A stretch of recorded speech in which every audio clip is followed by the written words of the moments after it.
Hello students, आज हम पढ़ेंगे prime and composite numbers. Prime and composite numbers Hindi में इसको हम अभाज्य और भाज्य संख्याएं बोलते हैं। ठीक है, प्राइम नंबर को हम अभाज्य संख्याएं बोलते हैं और कंपोजिट नंबर को हम भाज्य संख्याएं बोलते हैं। तो अगर हम हिंदी में पढ़ना चाहते हैं तो हिंदी में हम इसे कैसे याद रख सकते हैं? भाज्य का मतलब भागना से याद रखेंगे, भाग। ठीक है, एक ऐसा नंबर जो अपने घर में तो रहता ही रहता है और दूसरे के घर में भी भाग जाता है। एक ऐसा नंबर जो अपने घर में तो रहता है, अपने घर में रहता है और दूसरे के घर में भी भाग जाता है। अपने घर में भी रहता है और दूसरे के घर में भी भाग जाता है। ठीक है, जो अपने घर में रहता है और दूसरे के घर में भी भाग जाता है, ऐसा नंबर क्या कहलाता है? भाज्य संख्या। ये आपका याद करने का तरीका है। डेफिनेशन क्या होगी? एक ऐसा नंबर जो अपनी टेबल में भी आता है और दूसरों की टेबल में भी आता है, वो हमारे भाज्य संख्याएं कहलाती हैं और कंपोजिट नंबर कहलाते हैं। कंपोजिट नंबर कहलाते हैं। फॉर एग्जाम्पल,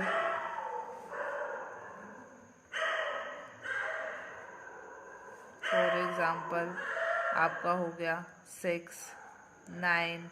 6 क्या है? 6 अपनी टेबल में भी आता है, 6 2 की टेबल में भी आता है, 3 की टेबल में भी आता है। तो ये अपने घर में तो रहता ही रहता है, दूसरों के घर में भी आता है। तो ऐसे नंबर जो अपने घर में रहता है और दूसरों के घर में भी भाग जाता है, वो हमारे कंपोजिट नंबर कहलाते हैं। ऐसे ही हम अभाज्य संख्याएं पढ़ेंगे। अभाज्य संख्याएं क्या होती हैं?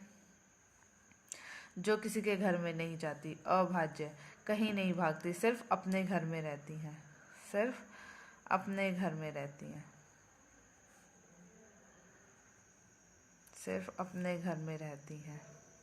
ऐसी संख्याओं को हम अभाज्य संख्याएं बोलते हैं। सिर्फ अपने घर में रहती हैं मतलब सिर्फ अपनी टेबल में आती है। ये याद करने का तरीका है। ठीक है, अब हम करते हैं डेफिनेशन। डेफिनेशन क्या होती है? प्राइम नंबर वो नंबर होते हैं जिसके सिर्फ 2 फैक्टर्स होते हैं। फैक्टर्स का मतलब जो सिर्फ 2 की टेबल में आते हैं। 2 नंबर से 2 से ही डिवाइड हो सकते हैं, एक 1 से और एक इटसेल्फ से, खुद से और 1 से। और फैक्टर्स को हिंदी में हम गुणनखंड बोलते हैं। तो डेफिनेशन बोलती है जिसके सिर्फ 2 फैक्टर्स होते हैं वो प्राइम नंबर होते हैं।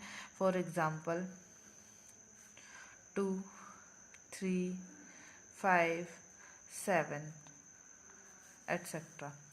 तो ये सारे नंबर ऐसे हैं, ये 1 में आता है और इटसेल्फ में आता है, ये 1 में आता है, इटसेल्फ में आता है, 1 में आता है, इटसेल्फ में आता है। ऐसे नंबर जिसके सिर्फ 2 फैक्टर्स होते हैं, 1 और इटसेल्फ, वो जो होते हैं वो हमारे प्राइम नंबर होते हैं। कंपोजिट नंबर क्या होते हैं? जिसके मोर देन 2 फैक्टर्स होते हैं, मोर देन 2 फैक्टर्स होते हैं, जिसके 2 से ज़्यादा गुणनखंड होते हैं, वो हमारे क्या कहलाते हैं? Composite number. More than 2 factor, 1 itself और एक अदर फैक्टर। ठीक है, जिसके भी मोर देन 2 फैक्टर, जैसे 6 है, 6 के मोर देन 2 फैक्टर है, 6 भी है, 2 भी है, 3 भी है और 1 भी है। तो ये सारे क्या कहलाते हैं? ऐसा नंबर जिसके 2 से ज़्यादा फैक्टर होंगे वो हमारे कंपोजिट और भाज्य संख्याएं कहलाएंगे।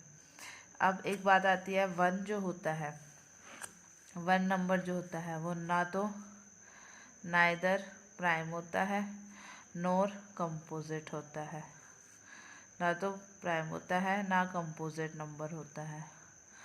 ठीक है, और एक और बात, सारे प्राइम नंबर जो होते हैं वो ओड होते हैं। सारे प्राइम नंबर जो होते हैं वो ओड नंबर होते हैं।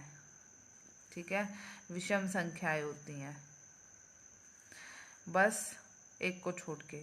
जो 2 होता है हमारा, 2 होता है वो एक ऐसा प्राइम नंबर है जो कि इवन है, सम संख्या है।